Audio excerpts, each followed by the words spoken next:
Every gising is a blessing. Ikaw, para kanino ka gumigising?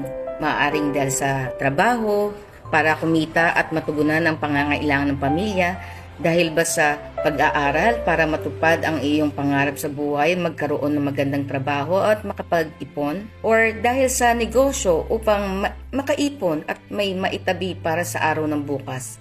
At gumigising ka dahil kailangan lang harapin ang anumang dapat harapin sa araw na ito.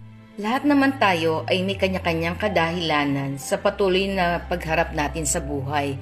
Kaya ito na nga, sa ating paggising, we should seek Him first, the kingdom of God and His righteousness, and all these things shall be added unto you.